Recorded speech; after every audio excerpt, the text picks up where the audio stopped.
Hilton brings you new ways to stay. With experiences that let you capture the glory days. Introducing the Graduate Hotels. Each inspired by local college towns, these stays are always original and never boring. Get in touch with traditions all across the country and enjoy a stay that's a class above the rest. Book at Graduate Hotels with Hilton Honors Points at Hilton.com. It's a win-win. Hilton, for the stay. This episode is brought to you by Indeed. When your computer breaks, you don't wait for it to magically start working again. You fix the problem. So why wait to hire the people your company desperately needs? Use Indeed's sponsored jobs to hire top talent fast. And even better, you only pay for results. There's no need to wait. Speed up your hiring with a $75 sponsored job credit at Indeed.com/podcast. Terms and conditions apply. Good afternoon, good morning, wherever you are in the world. I have a fantastic guest for the audience today, Julien Belmont, and he's a startup founder and CEO. His startup is called The Human Network, which we're going to hear all about what he does. And he's got freedom. He has time, emotional, he's got financial, location freedom. And I'm really happy to showcase him and his startup for the audience. Julien, welcome. Thanks. Happy to be here. Yeah. Briefly introduce yourself and talk about what Human Network is and what it does. All right. So I'm Julien. I was born to a French dad and a German mom. Grew up in Europe, early childhood. And then I grew up with a little sister, which makes it for very interesting stories.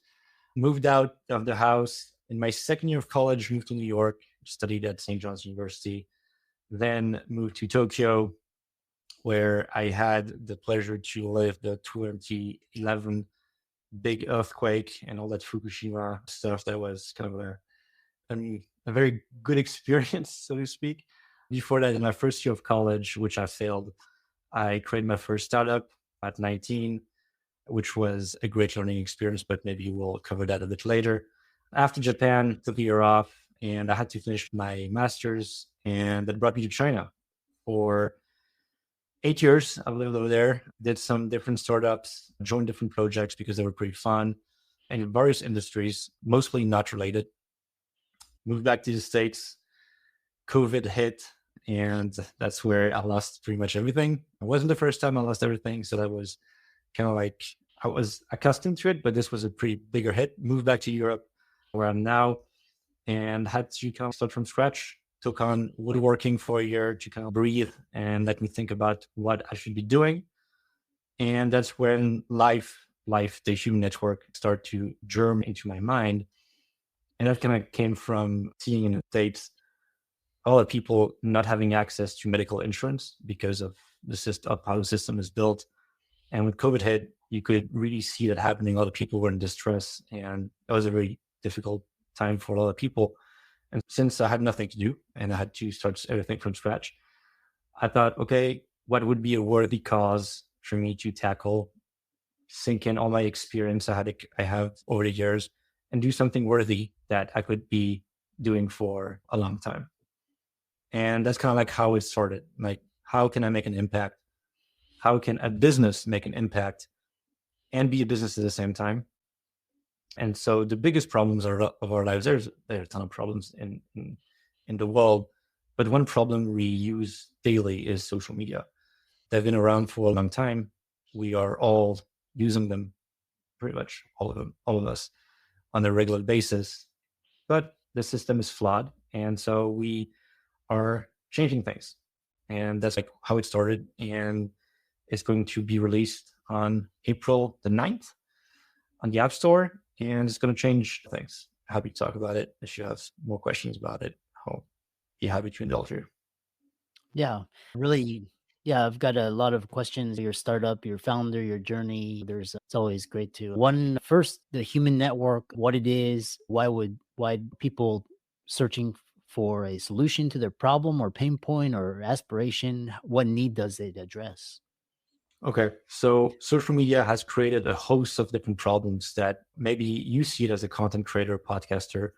The regular person is going to see different kinds of problems. So there's a host of different problems. There's like creators, regular people, and their businesses, all of these people have problems with social media. Those problems are not the same. And so we try to address most of these and bring them together in a radical new way. So I'll start with your regular people, you and me, when we open our big apps on a late night and we scroll. You have no control over what you scroll over.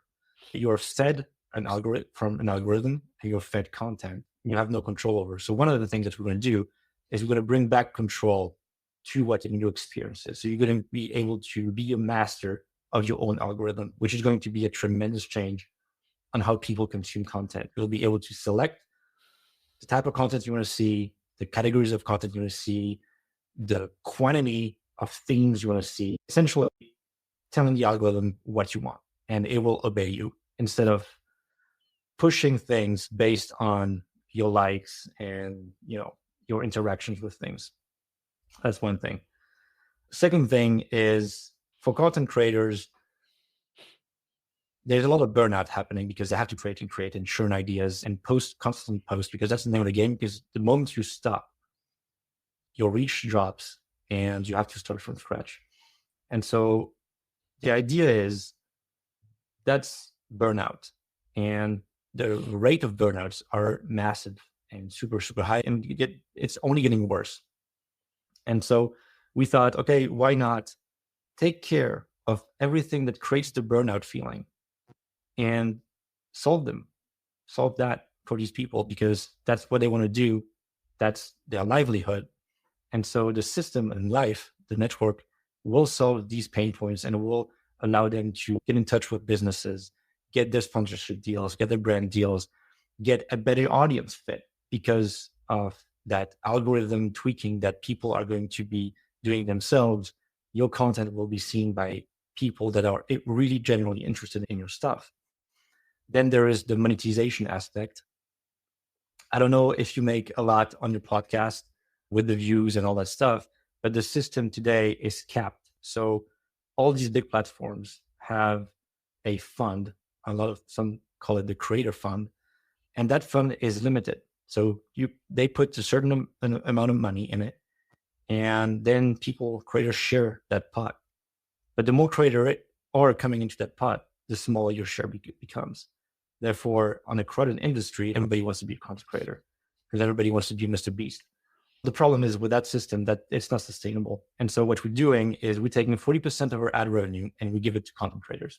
That means that as the network grows, content creators' earnings grow with us. So that's a radical shift in how we do things.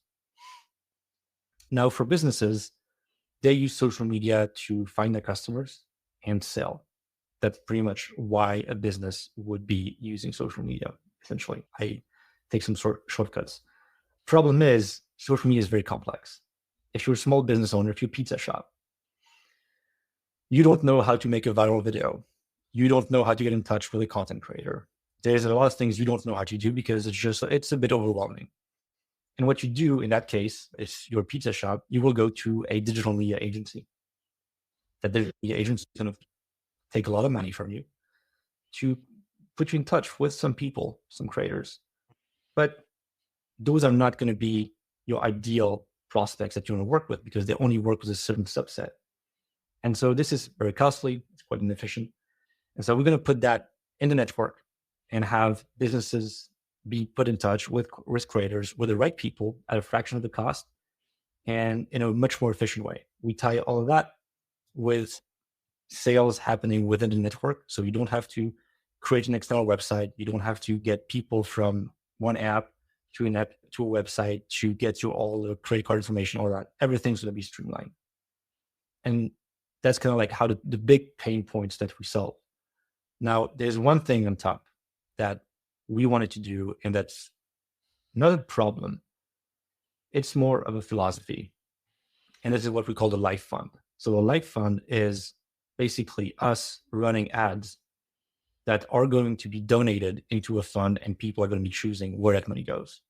So every month, we'll have a couple of charities and good causes, and people will be able to vote on where the money generated on the network by companies are going to be going.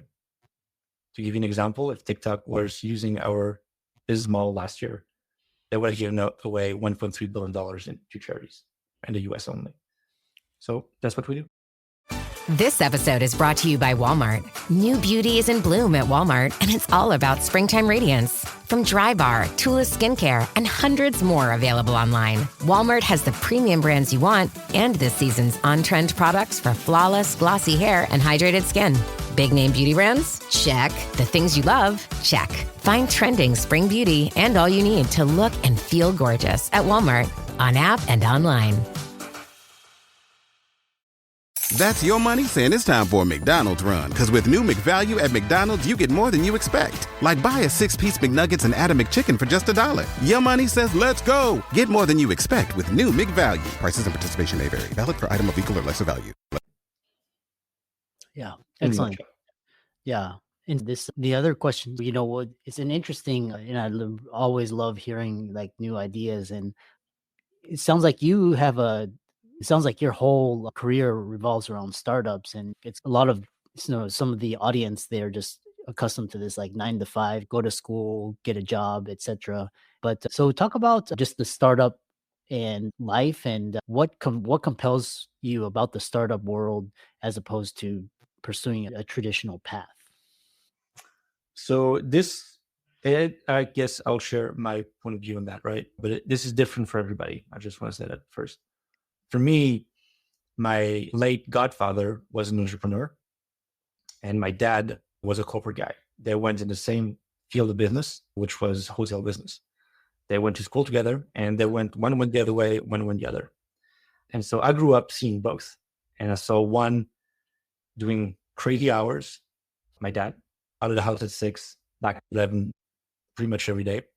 No. And then I saw my godfather doing the same kind of hours, if not more. And then I could compare what was what. And I saw one had much more freedom, worked as hard, it's not a little bit harder, but had more freedom to do whatever he wanted, whenever he wanted.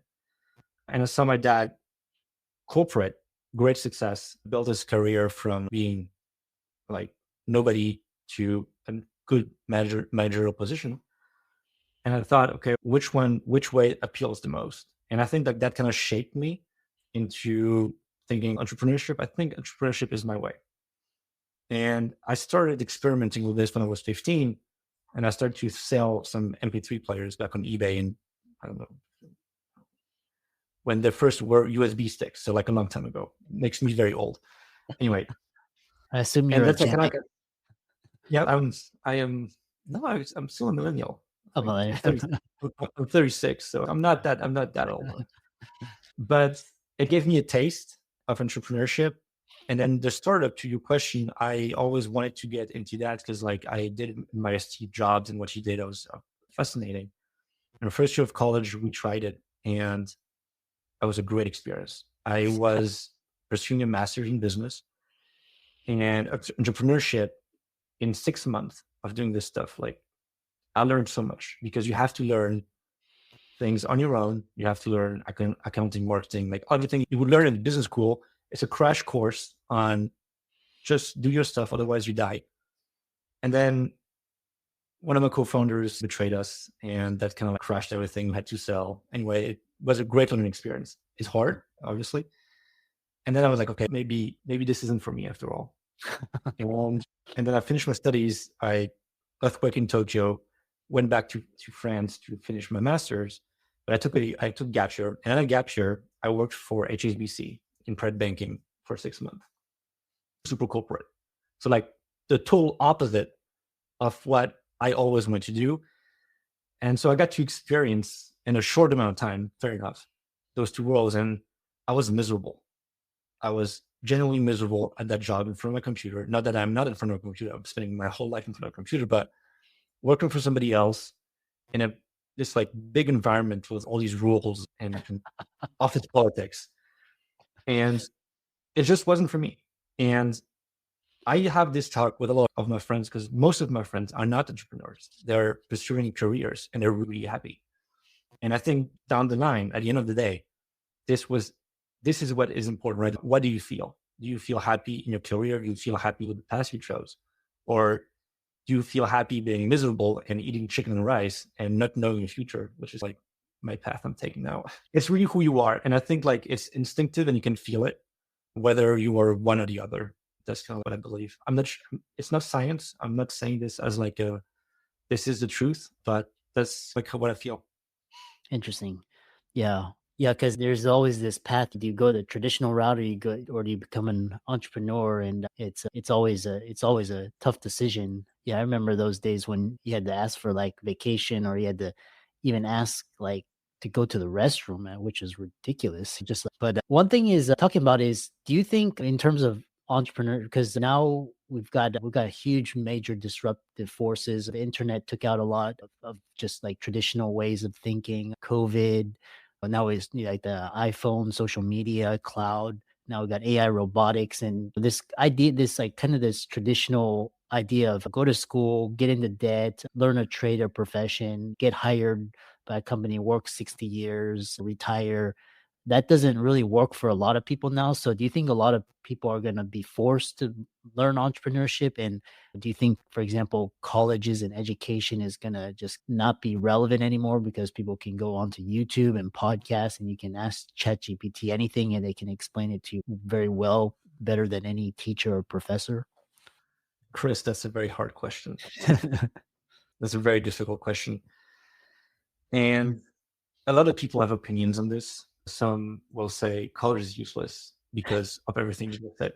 You can learn on your own, and college is not as valuable as it used to be. Yes, there are much more tools in today that allow you to do stuff faster, easier than it was before. I don't know if you can learn to be an entrepreneur. I think, and this is probably gonna be controversial. I don't think you can learn. I think this is something this is who you are. So like, you like to take risks. You can suffer and endure pain a lot and shit conditions of life, which I've had lowest. Sorry, I cursed. My bad. Sorry, my bad. Bad conditions of life, a lot of setbacks, judgments of others, doubts. All of this makes entrepreneurship very hard to sustain for a longer period of time.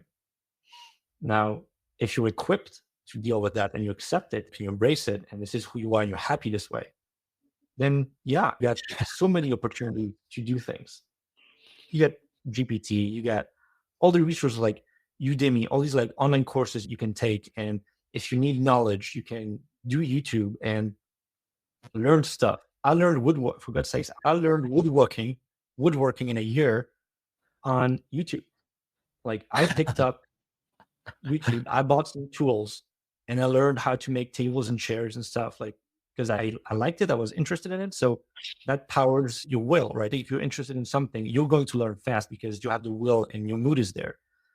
Now, college, I did college. I finished college. I wanted to quit college when I had my first startup. And that sparked a big discussion with my parents. Like my parents were like, you need to finish your education. And I'm glad I did at the end of the day, even though I've never used my degree to get any jobs because I always try to do my own thing. It gives you structure. It gives you things that are just different than what you need to be an entrepreneur. And it's not the same. And I don't think like it's about, is it better or worse? Is college useful or not useful? It depends also what kind of field of study you go in. Like depending on what you study, very hard to study certain types of topics.